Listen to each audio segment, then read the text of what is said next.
บายดี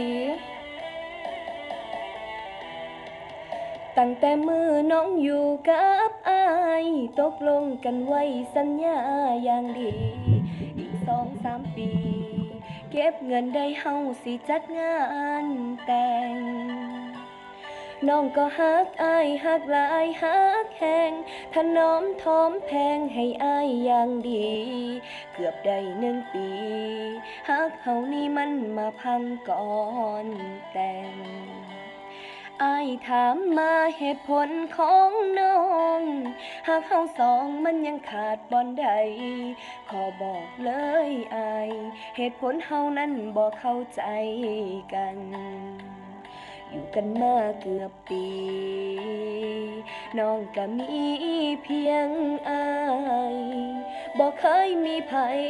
บ่ได้นอกใจมีแต่อายคนเดียวอายคือมาใส่หายว่าน้องทำให้อายคักแท้หนอหาว่าลิ้นบ่พอยังอยากเป็นโสดบ่พร้อมมีคู่กายก็อยู่กับอายใจมีเพียงอายอย่ามาหาตูบอกมาเบิ่งดูอายเอาหูเอาตาใส่เห็นอายบอกว่าโทรหาพ่อกับแม่ให้เพิ่นแก้กับสิ่งที่เป็นอยู่บอกว่าเฮาบ่แม่นเนื้อคู่สิบ่ฝืนใจน้องต่อ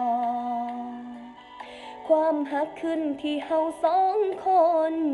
อย่าได้วนน้ำแม่น้ำพ่อทุกปัญหามีทางออกทุกข้อคอยแก้ไขเอาอาย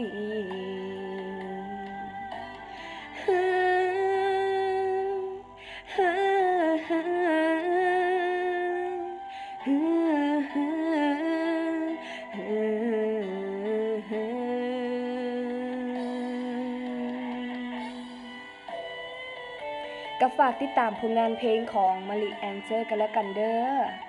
อไว้นี้ก็จะมีผลงานเพลงครูออกมากะฝากติดตามกันแล้วกันเด้อ